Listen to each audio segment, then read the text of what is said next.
I mean, let's face it, like part of my shtick, part of my gig. Yeah, like I run a freaking blog and a podcast in which I try out cool new things and tell people about them, right? Yeah, and totally. so part of it is like I'm not trying out like photobiomodulation and and sleep cakes and electrostim and and shining the light on my balls or TDCS. These I'm about to go speak on stage about like 10 different ways you can biohack your brain, right?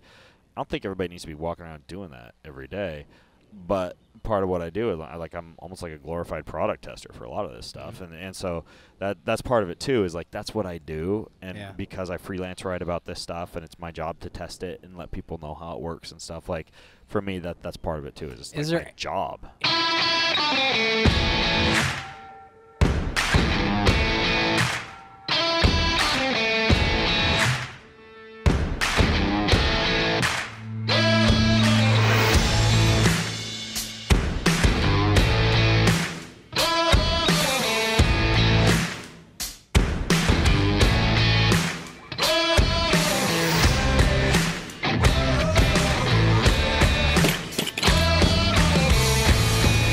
Welcome to Barbell Shrugged. I'm Mike Bletzer with Doug Larson and Andy Galpin, and we're here at PaleoFX in Austin, Texas.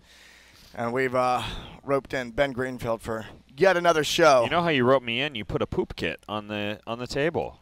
Right. No, you've got like 4 poop kits over by your lunch over there. I've got one here. You eat, and then you poop in that, and then you mail it off. A smart gut. What can you determine from this? Have you guys done this before? No, the dude just handed it to me. He detects beneficial and pathogenic microorganisms. Interesting. Genomic sequencing. You know what? Most of these genomic sequencing companies, they're only like sequencing like very, very small part of the actual genome of the stool. So there's some guy who's I actually had lunch with him or dinner with him a couple weeks ago in Atlanta.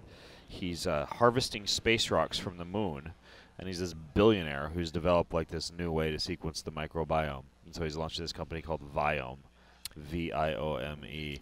And like I sent in my poop sample to them last week. Really interesting dude. I was thinking it was Viome, and I was like, I met him at a conference, and I was trying to look it up, and I couldn't find Viome. Anyway, it's Viome. That's Viome. Yeah, it's Viome.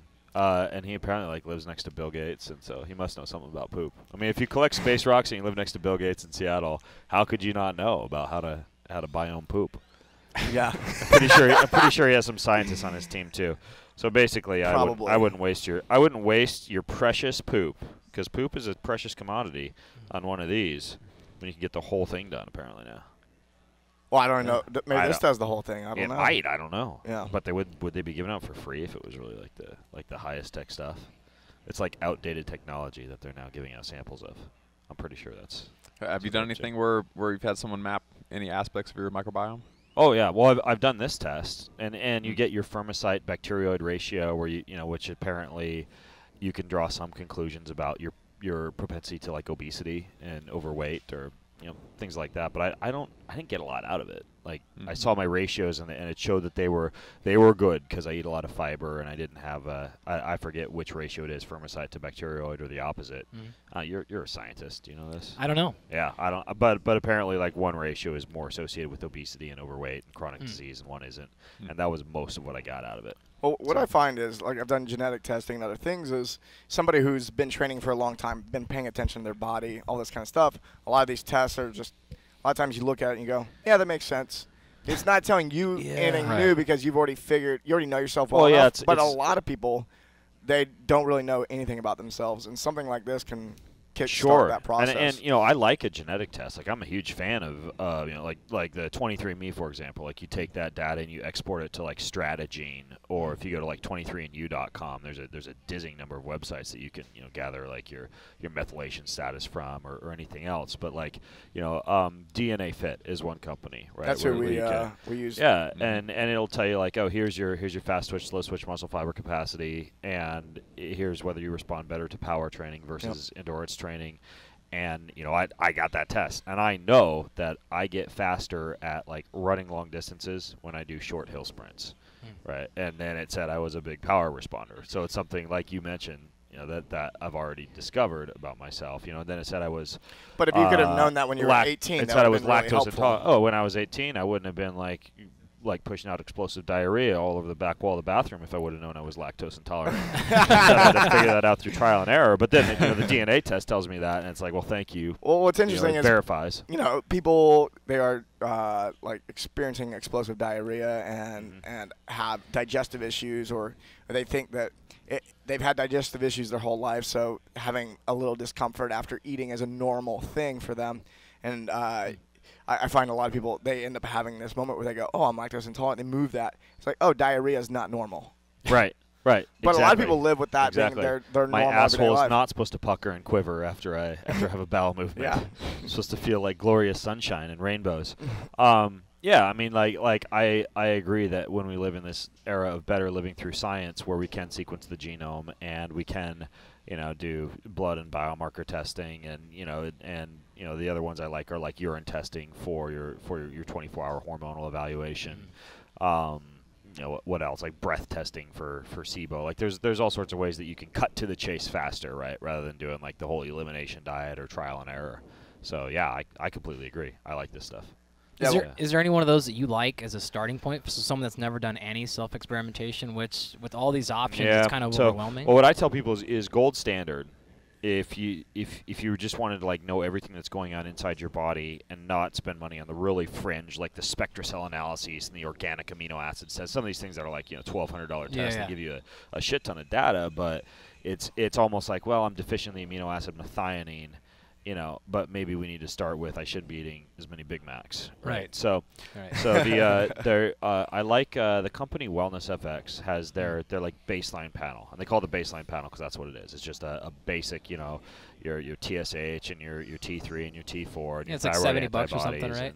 Oh no, it's like $600. Like it's still, that one. Yeah, it's still like they have a really think cheap so. one. I could be wrong. Okay. I think they have different tiers. Yeah, they have different tiers, and so I like their baseline test for blood. It's a good one, and I like it because it also comes with a really easy to interpret dashboard for people. And then the poop test, I like the doctor's data 3-day stool test where you're literally pooping for it's not your biome like this. It's like parasites, yeast, fungus. It'll freaking tell you like what herbs, specific critters living in your gut are going to be responsive to versus which herbs would be a waste of your time, like garlic or oregano or berberine or whatever. It gives you your bacterial balance, and then it shows you inflammatory markers like lactoferrin and stuff like that in your gut. So I like that one. Most of my life, I never heard anything about parasites. The only time I heard about parasites was somebody, went to Africa and they drank some water and they came back. What came out your nose one day. That's right. Tapeworm. Lots of people have parasites, but most of them are beneficial. Yeah. But okay, that's cool. That's something to note. But I'm hearing more about parasites more than ever. Yeah. I'm running into people who have gut issues and they're like, "Oh, I have a parasite or I have parasites." Yeah. But they're not talking about what the parasite is. They're just saying parasites. I have parasites, like it's a problem. Yeah, so this particular test actually identifies the type of parasite and what you should what kind of herbs you should take. And because I used to race in Thailand and Asia in triathlon, and inevitably if there was a freshwater swim, I'd come back with some kind of critter in my gut. So I do this test and literally just like follow whatever protocol was recommended. Usually it's like berberine or uva ursi or oil of oregano or garlic or one of these other natural antibiotics, grapeseed extract, that kind of stuff. So but people that haven't even left the United States have parasites. Oh yeah. I mean, and many of us we have beneficial organisms. There's this idea of what's it called, helminthic therapy, where you can get rid of certain gut issues by actually using like worms, like they're called helminths. Yeah. So I mean, some parasites are beneficial, just like many bacteria, of course, are beneficial. So there's the poop test, the blood tests, that 24-hour urine. Like you hear a lot of people talk about adrenal stress indices and test for adrenal fatigue, which I think is kind of overhyped anyways. This concept of adrenal fatigue, it's like fibromyalgia, right? It's a pain term. It's extremely overhyped. But the better one than the salivary test now is a urine test, a 24-hour urine test. It's a dried urine test. You pee on a strip 5 times during the day during a 24-hour cycle, and it gives you freaking like testosterone and testosterone breakdown byproducts, or like cortisol, right? Like maybe your cortisol is really high, but it's not because you're making a ton of cortisol. It's because the cortisol isn't getting broken down quickly in the bloodstream, or you have really low levels of cortisol, and it's not because you've got adrenal fatigue. It's because you're actually breaking down cortisol very quickly into its metabolites. Like these are things that a hormonal test or like a salivary hormonal test can't give you, but that a urine test can. So I like that one. And then the very last one, in addition to blood and stool and urine, is that DNA test, right? Just like a basic, like 23andMe or whatever, where you can just run with that data and, you know, go as far as you want in terms of you know, figuring out your coffee oxidizing rate and your freaking, like, you know, risk factor for prostate cancer or type 2 diabetes, or whether your dad was from Africa or China, which I always wondered until I got that test done. Just wasn't sure. Where's he from? Australia, actually. Oh, okay. Yeah, I was so far off the mark. I wake up every morning, I'm like, am I black or Chinese? Am I black or Chinese? I need to take a test, figure this out. Yeah, we went over to the UK and hung out with Andrew Steele and went to DNA Fit and Oh, yeah. checked their facility like a year or two ago, and you know, got all of our tests done on each of us individually, and then I also got my wife and my 1-year-old at the time as well. So like knowing that my kid is or is not Is lactose actually yours? intolerant. Oh yeah, we didn't test that piece. Oh, Still so very still a curious mystery. about that. Yep. But whoever's kid it is not lactose intolerant, which is really nice to know from day one. Yeah. Right. Yeah. Is he like a really like lean, good-looking kid with a full head of hair and awesome body odor and everything? Yeah, you can't be mine. Yeah, he's not yours. Yeah, definitely. There's no way. And then you have 2 kids as well, right? I do. Yeah, River and Taryn. Yeah. My twin boys. Yeah, water and earth, baby. That's cool. Yeah, they're good guys. I've got like the Greek Hellenic symbols for water and earth is like kind of like a little birthmark tattoo right there on my hip, just to remind me that I have children. Yeah. My wife has stretch marks and a bigger vagina, and I have the I have the Greek Hellenic symbols for water and earth. No, I'm just kidding. Her vagina's okay. It's all right. Although apparently there is a procedure for that. Anyways, though, so yeah, River and Taryn are my boys, and I'm 2 chapters out from finishing my first fiction book called The Forest, and they're my inspiration for it. They're 2 young protagonists who have power over water and power over earth, and they cross into this other dimension, into another world through a portal, inspired by this little like dark shed in the far back of the forest that we live in. And they enter into this other world, and they battle and defeat. They're called the Hordes, this clan of Hordes that they defeat by connecting with these princesses who have power over air and over fire. And dude, like every morning I wake up and I just write fiction for about 20 minutes, and it's like the spark of creativity for all the other stuff. You know, when you go on to write about whatever enemas and DNA tests and all that jazz. So. Interesting. Does that leave you excited to wake up every morning? Oh, yeah. I mean, and what I want to do after I write the forest world, because we live out in the forest, and it's easy for me to wander around there and get inspired by the forest. You know, the mushrooms and the bark and the trees and the tamaracks and the pine and the, you know, the polyphenols and the smell of the spruce. Like, that's a good way to get inspired to write a book that takes place in the forest. But then after that, I want to do, like, desert world, right? And take the family to South America or Brazil or even friggin' like Sedona for a few months and get inspired by that, and then write the desert, and then do like the sea world. And my kids want me to do the space world and have them like go to the moon and stuff. We'll see. I heard they're building a resort on the moon. 2019. I don't know, So but we got apparently it's 2 going to years have to get ready. microbiome testing when they do, because there's that one cat that's Same guy. already got to stay. Yeah, same guy. Yeah. He's like, welcome to the moon. I own it. What Here, are come get your poop tested. So you've been a self-experimenter for a long time. What are some things you've been doing in the last year that you found to be really helpful? You know, have you guys used a photo biomodulation before? Like basically you bombard your mitochondria, you know, through your skin with specific wavelengths of light. And what you do is you activate in response to that light something called cytochrome C oxidase, which is part of the electron transport chain. So you amplify mitochondrial activity. Or, you know, in the case of like for example, a company called Vilite makes a device that will generate about a 10 hertz alpha wave frequency. It's like a light, and it's like a little probe that you put in your nose and this cap that you wear on top of your head, and it's full-on photobiomodulation. And when you elevate mitochondrial activity, you also produce nitric oxide. So you get this release of like full-body Viagra, so you feel good and your blood vessels open up, and it also makes it feels like a cup of coffee for your brain. And they have another one now called a gamma. That's a 40 hertz frequency that they've actually shown to be beneficial for reversing issues with Alzheimer's and dementia. And it's you know, NPR did a big story on this, like this gamma wavelength and how it assists with issues with Alzheimer's and dementia. And this company uses it's a concept called photobiomodulation, light therapy, to achieve biological effects by modulating frequencies.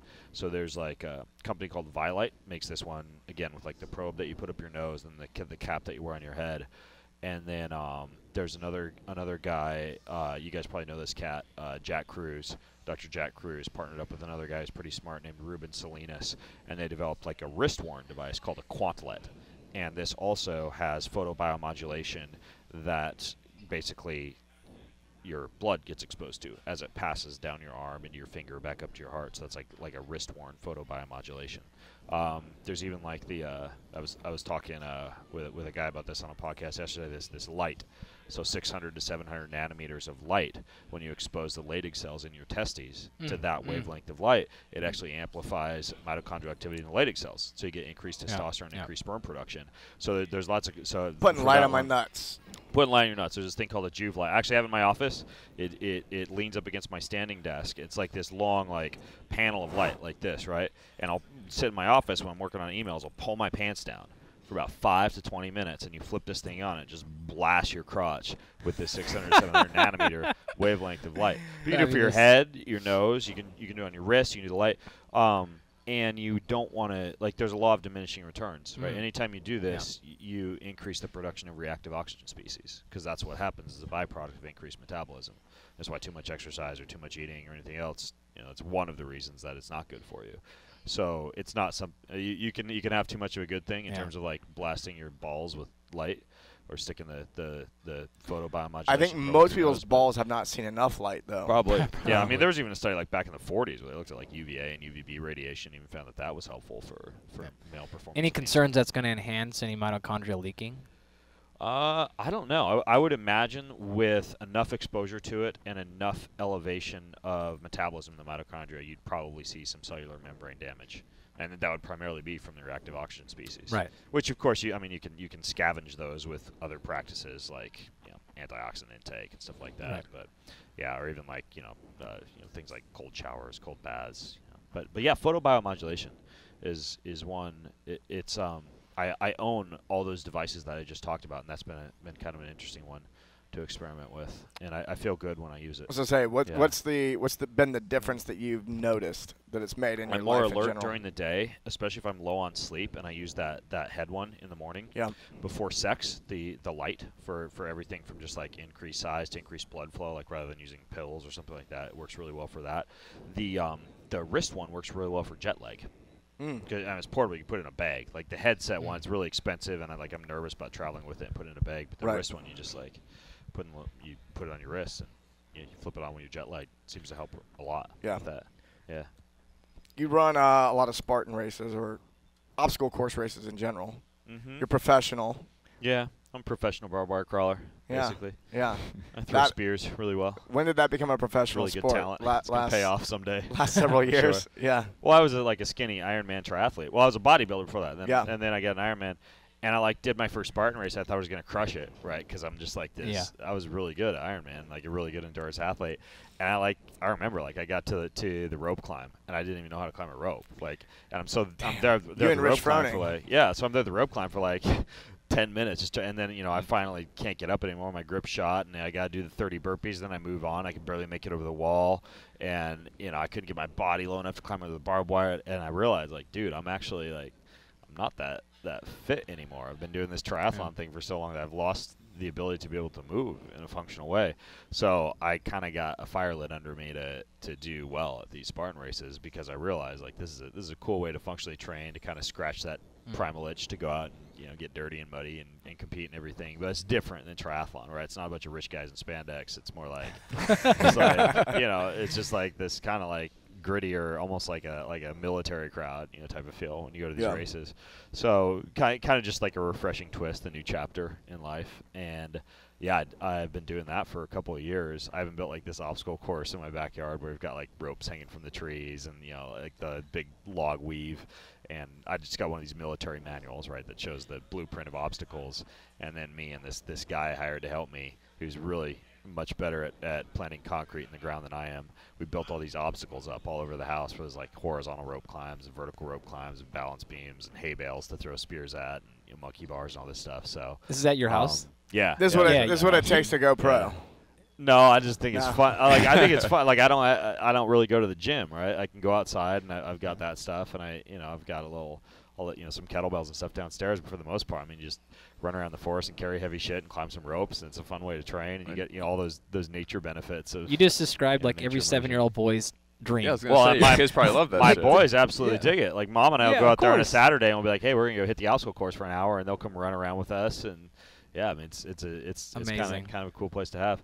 But yeah, right now I'm racing for the Spartan Pro team and just doing Spartan races. So.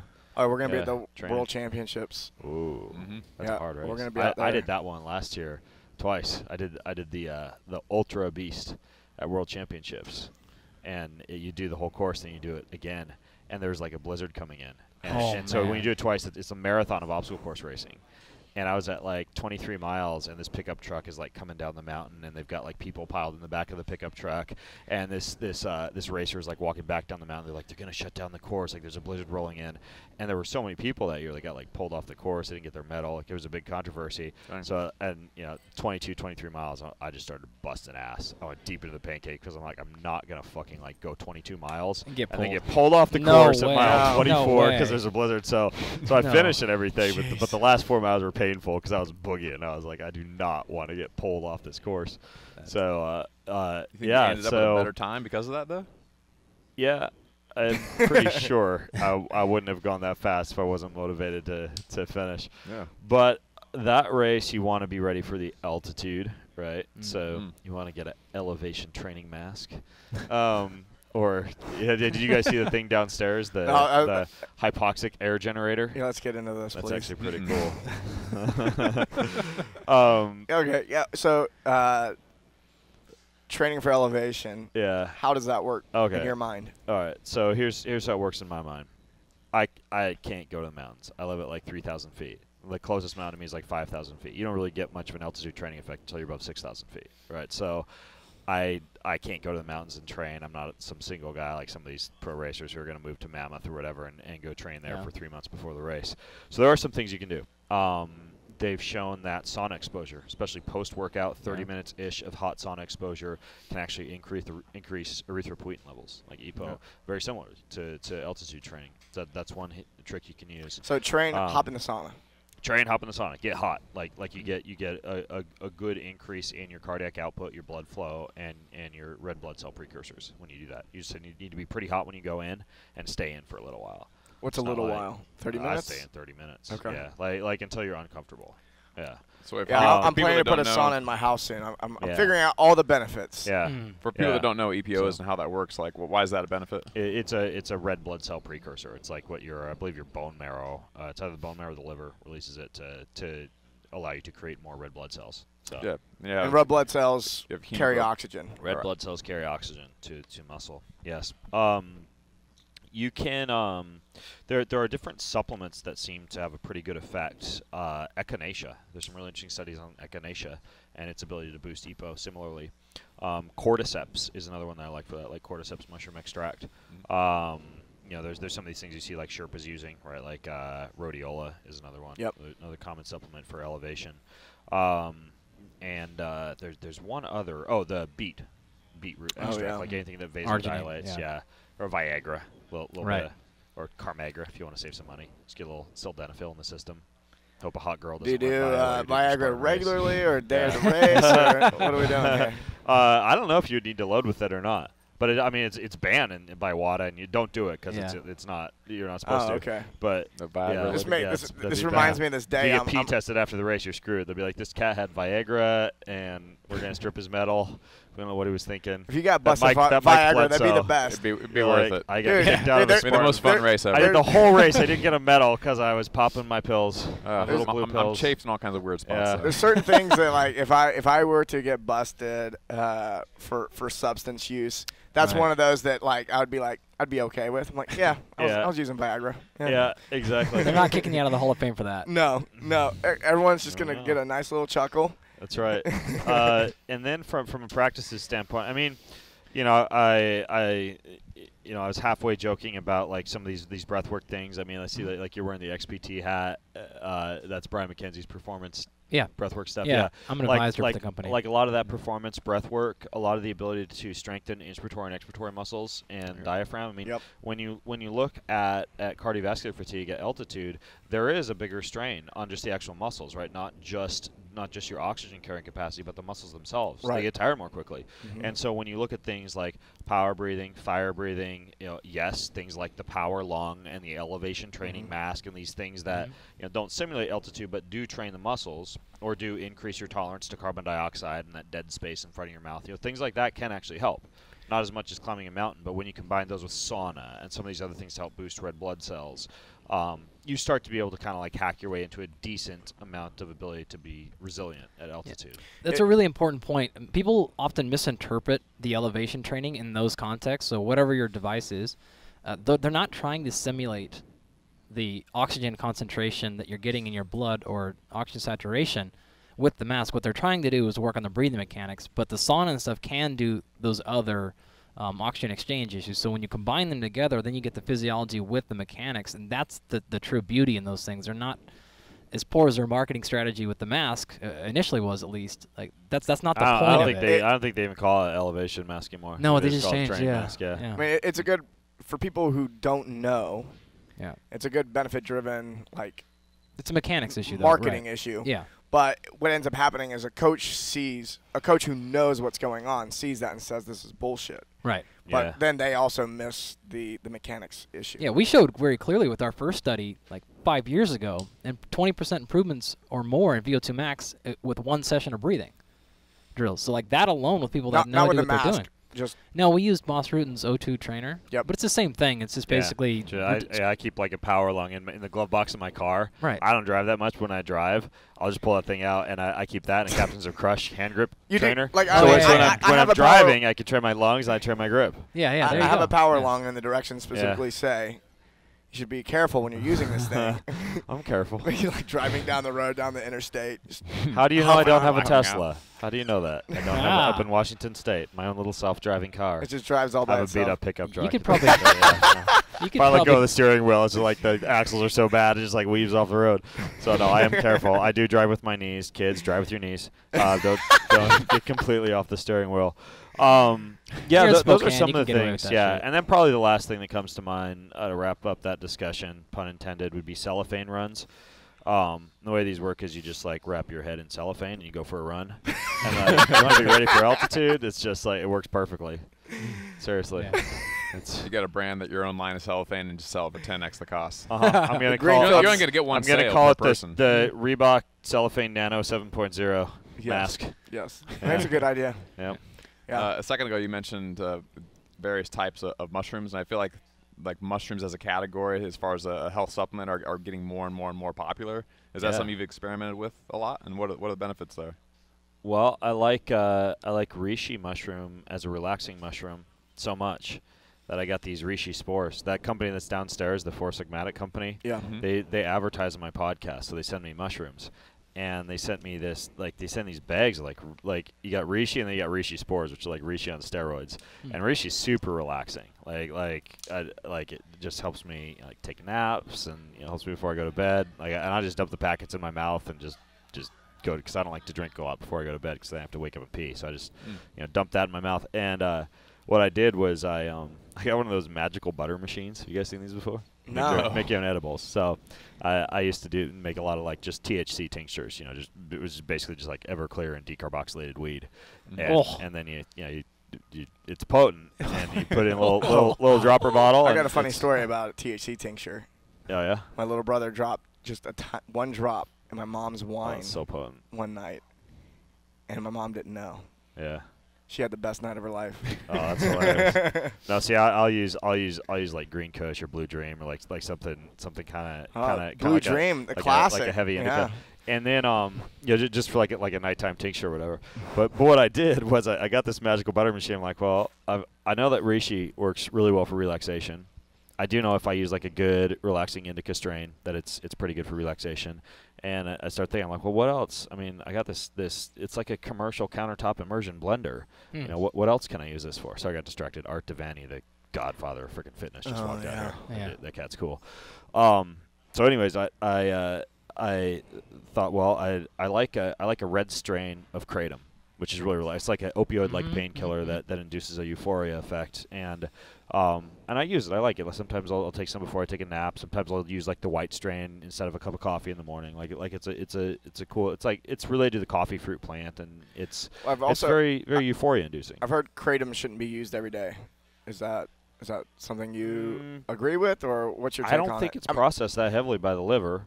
I've never had any issues with feeling like any withdrawal effects when I take it versus don't take it. So I don't know of any dangers of kratom. So like kava, it acts similarly, but kava has some pretty significant impact on the liver. Really? Right. But kratom, I'm pretty sure is and again, like don't quote. We may want to look that up just before everybody rushes out and starts. Yeah. I've been using a little bit of kratom. I've enjoyed it. Yeah, I like it. Ultra enhanced kratom, by the way, if you get that, it's much more concentrated. You need far less. So I got this ultra enhanced kratom, red strain Borneo, and then the Blue Dream decarboxylated weed. These reishi spores, like a whole packet of the reishi spores from Four Sigmatic, and then CBD, which you can make a lot more bioavailable when you mix it with turmeric and black pepper. And so I added just a ton of turmeric, a lot of black pepper. I broke open 40 CBD capsules because I only had the capsules when I was making this, so I just broke them all open. My kids actually helped me break them open, but I didn't tell my kids what we were making. I just told them that I wanted to make some chocolate. So added all that in, and then I add Copaiba oil, which is an essential oil that has a terpenoid effect, meaning like it enhances the effects of any terpenes. And a lot of the bioactive molecules in weed, for example, are terpene-based. And so I added some of this Copaiba oil along with the black pepper and the turmeric to make this stuff just like super duper absorbable. And then ghee, coconut oil, some alkali-free dark cacao powder, stevia, and sea salt. Jeez. And then basically I let it immerse on the counter for 8 hours, just blending and blending and blending. And my wife came home with the kids. They're at Bible study when this thing was kind of finishing up. They walk in, and the whole house just smells like a freaking dispensary. I mean, it's just, but like a big, wonderful Willy Wonka chocolate dispensary. Hell yeah! And so then I pour these things into molds and let them sit in the freezer for like a couple hours so they get nice and hard. And I ate one that night. I called it my sleep cake. And because I quantify all my sleep, the best nights of sleep I've ever had. Wow. And I made like 30 of them. So I just started having these. On stressful nights. By my calculation, it's about like 12, 13 milligrams of THC, about 5 to 6 of CBD, and then God knows how much reishi and kratom and Copaiba oil and all these other things. I've been doing reishi and chaga tinctures before, but it's been nice. Yeah, so reishi, definitely for sleep. I'm a fan of that, but I'm a bigger fan of it when you make my special sleep cake recipe with it. And by the way, it's you just buy a magical butter machine on Amazon, get your hands on everything I just talked about. Yeah. You're gonna have best sleep ever. Chaga, really, really good for your immunity. I'm a huge fan of chaga as well. Let's dig into more mushrooms. Let's take a break first, though. Okay. All right, so we were on the topic of mushrooms. Oh, yeah. Yeah, chaga for immunity. What else? I mean, I like to we do a lot of like wild plant harvest. We harvest nettle and mint and Oregon grape and plantain and all sorts of things up at our house. But morels, when you can come across those are just like buttery goodness. So not really medicinal as much as just like tasty flavor. There are some other blends that Four Sigmatic sends out, like turkey tail and some of these other ones that are kind of interesting. But honestly, like reishi and chaga would be my two favorites. You have the cordyceps that I already mentioned. I like that. Oh, lion's mane would be another one, just as like a nootropic. Yep. That's actually what I had this morning was lion's mane mixed into bone broth, right, instead of coffee. Nice. Just because there's so much of that stuff rolling around. Do that before bed. Lion's mane before bed? For dreams. Are you lucid dreaming? Yeah. Really? I'll have to try that. Yeah. Because I've used that lucid dream tea before. And you know what else works? Have you ever Gayusa? It's whatever. It's that same stuff that's downstairs. It's just like a little paper bag of lucid dreaming tea. It's a blend of a whole bunch of stuff. Oh, so there's a specific tea called Gayusa from the Amazon. Yeah. You can get that all. I'm pretty sure thing. that's probably the primary ingredient in this stuff. And then for lucid dreaming, by the way, there's this little device called a Delta Sleeper. It's a pulsed electromagnetic field device that you're supposed to put on your collarbone to enhance your deep sleep. But if you put it on your third eye chakra, like before you go to bed, and then you can just like use a sleep mask to kind of pull it around there and hold it on, you have these crazy lucid dreams. And this thing was originally developed to be worn on the head, so it helps with your sleep. It's not dangerous or anything. It's very similar, like the 7 to 8 hertz frequency that the Earth puts out, right? So it'd be like if you were sleeping, I guess, face down on the Earth. But basically, this thing induces some crazy dreams. So and I good sleep with lepidolite on my face. Yeah. So. Yeah. You sleep Same with thing. a what? Lepidolite. Do you sleep with blue light blocking glasses on? No. What's a lepidolite? It's a stone. Oh, yeah? Yeah. Cool. Same thing. Yeah. Similar. No. Okay. I don't know. I can never tell if you're bullshitting, dude. Kind of. So, I mean, I try a bunch of and stuff then, that has no. Yeah. No. It's all like anecdotal information. Someone's like, Yeah. lepidolite's good for this. I'm like, sure, it's under my pillow now. That's kind of my Yeah. approach. If it's Like, not, well, it can't hurt, right? So if there's it's like, not going to kill me or shrink my dick, like I'll try it yeah, at least once. yeah. That's actually that's a question that I have for you is Lepidolite. Lepidolite. Never heard it. What were you Oh saying? yeah. Well, well, I'll just jump in. yeah, go for it. We're not going to miss that lepidolite Well, discussion. I was just gonna say, there's a lot of things that I know I try that doesn't have any reason. Like there's no scientific reason it works, or no research to suggest that. But it also isn't gonna hurt. Right. It works for you. Yeah. Exactly. Maybe. Well, it Right. could, yeah. Yeah. You gotta give a chance. You can find out if it works for you. So it's actually Yeah. pretty similar to my question anyways, is with all these different options now, and whether that be technology or food or extract, how the hell do you, and you probably, it's even worse because you probably have companies constantly wanting to send you stuff to try. How do you go about deciding? Or like random like paper envelopes with white powder in them Right. with like a handwritten address and like a business card that looks like it came off of somebody's printer. It's like, I made this adaptogenic extract you have to try. Yeah. And you're like, I don't Right. think I'm going to try this. I think somebody's trying to kill me.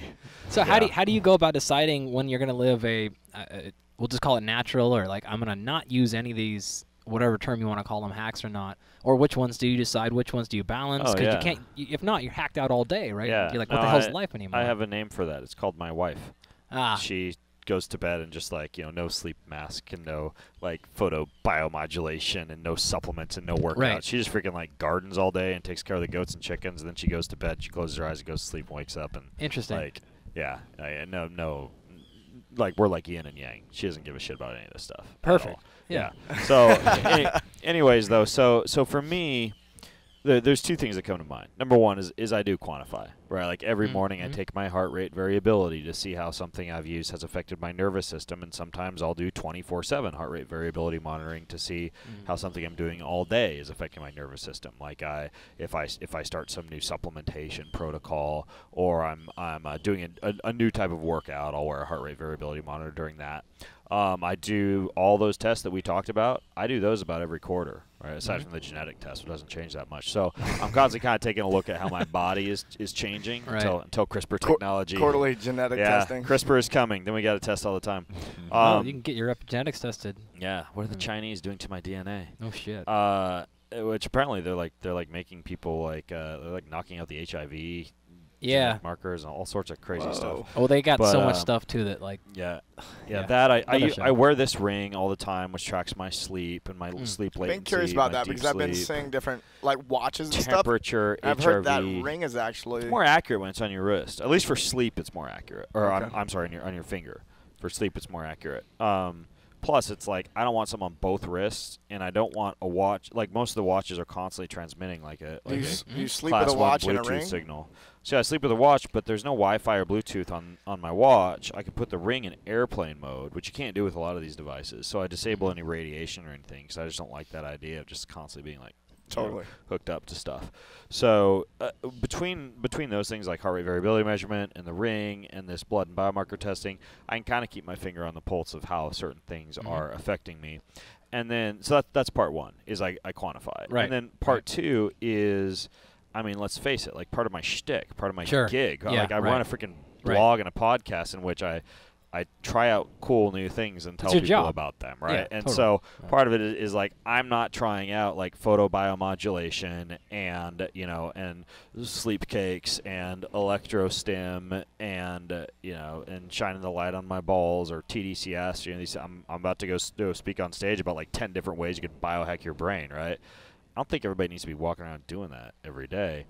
but part of what I do is I'm almost like a glorified product tester for a lot of this stuff, and so that's part of it too. Is like that's what I do, and because I freelance write about this stuff, and it's my job to test it and let people know how it works and stuff. Like for me, that's part of it too. Is like my job. Any way that if somebody at home is listening, that you would have an idea of helping them identify whether there's someone like you who maybe their life would be enhanced with some of these supplements or some of these tricks, or if they're more like your wife, where it seems like she's thriving successfully without needing it. Yeah, it's too broad of a question because you can't paint with that broad of a brush. Like I could say, okay, well, you've done genetic testing, you have increased risk of dementia and Alzheimer's.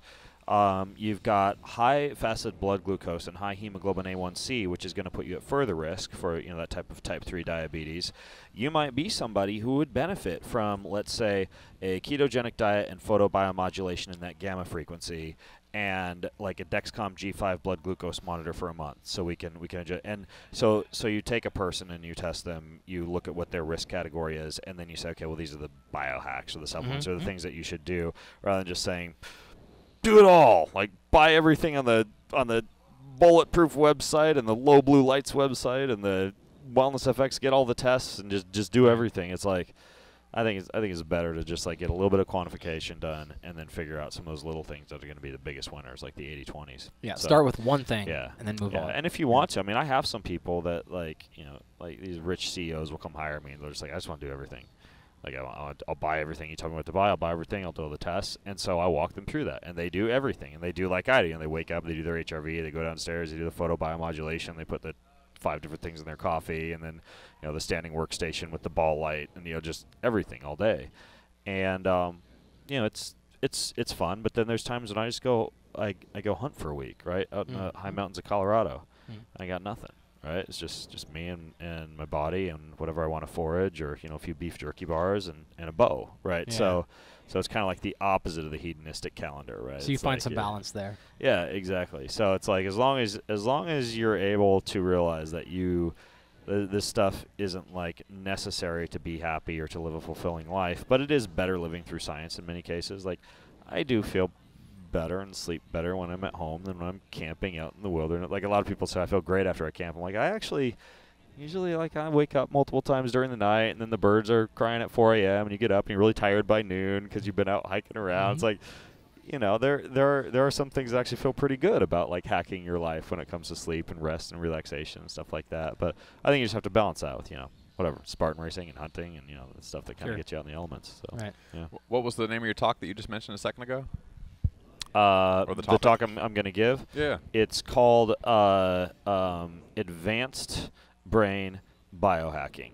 And so from that talk, do you have any like 2 or 3 quick points that you think are particularly interesting that you'd want to share?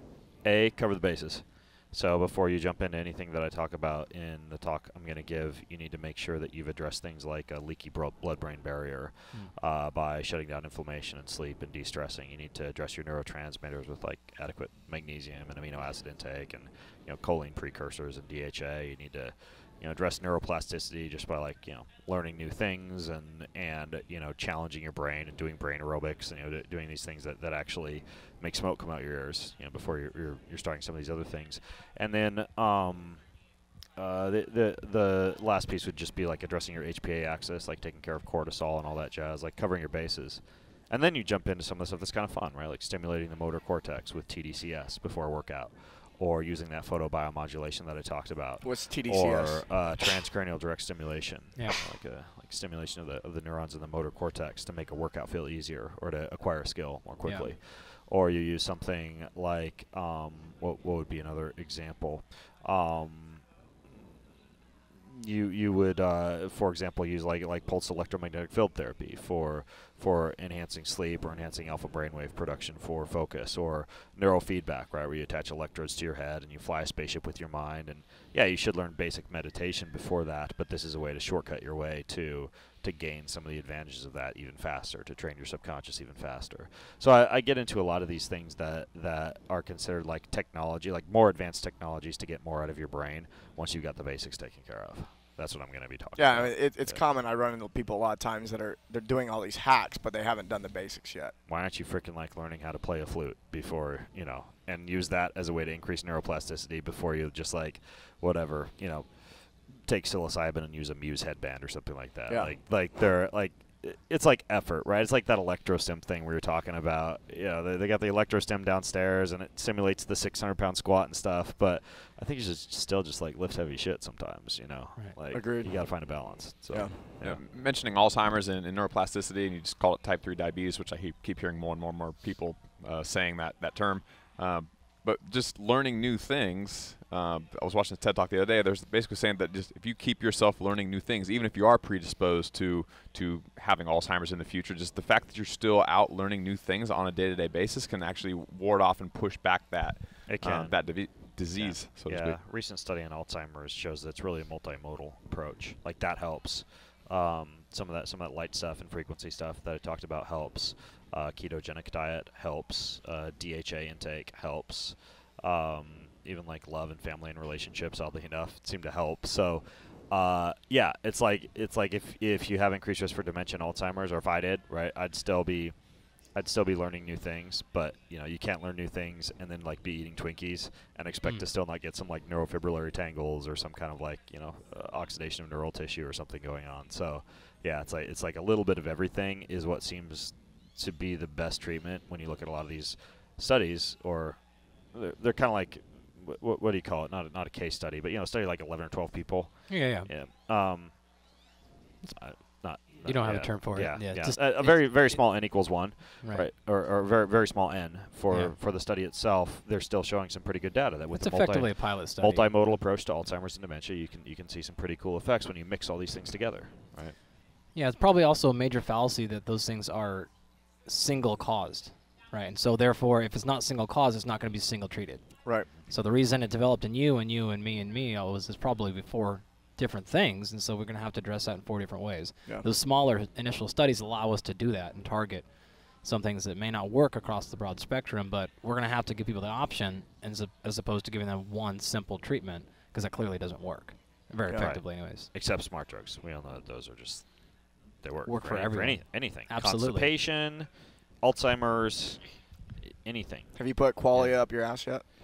No. Dude, step 1. What do happens? that. Do Does your step dick 1 get first. smarter? For sure. Big time. That's my brain's at anyway, so. Yeah. To try it. And then I've step is done THC enemas, but not a qualia enema. How's the try THC? It'd be great publicity for the company. The THC is great. It's like a high for your crotch. It's really good. You do it like 40 minutes before sex, like one of those little coconut oil THC. I actually heard somebody say capsules. this before. Yeah. 40 milligrams. 40? Oh, hell no. No, I'll just use like the 10 milligram. 10. Yeah, you could try it. Sounds like a lot. Your Do you just break it higher. up in some water and send it up, or what? No, you just like get the capsule and just like shove it up there. You don't break it up at all. Okay. Because the lining, like the cellulose lining of the capsule will break open in your butt. Just take some coconut oil. Highly acidic environment of your butt. Toss it up there. Yeah. Yeah. All right. Yep. Shove it up there. I mean, because it's just like coconut oil and THC extract. That's what most of those are made out of. I guess you should look for like blue food coloring or something before you put it up your ass. At least before I put anything in my ass, I look for the food coloring, just to make sure. I don't want to get food coloring. Practice. I don't want to get food coloring cancer in my colon. So, pretty sure there's some studies somewhere. I think this is where we should end it. You've got to go make a presentation. I do. Or finish your presentation slides. Finish my presentation, take a nap for 10 minutes, and then get on stage and crush it. After I take a shower in the bathroom, because I literally just like led a workout this morning. I've been running around the expo, and I don't like to go on stage without, I don't know. I figure Tony Robbins probably takes a shower before he gets up there and crushes it. I think that's his secret. You should do whatever he does. I'm going to do a bathroom shower. I'm pretty sure whatever he does, I should do. Yep. Yeah, definitely. Yeah. Where can people find more about you? BenGreenfieldFitness.com. You have like the world's oldest podcast, right? I have the world's oldest podcast. Yeah, it's decrepit and old and frail. It's sarcopenia is setting in. But yeah, for the next year and a half, I will have my podcast, and then we'll go bye-bye. Really? Yeah, we'll go bye-bye. All the episodes will be out there. I've got something You've done enough. much cooler than that coming down the pipeline. Excellent. Yeah. Cool. Looking forward to it. Yeah.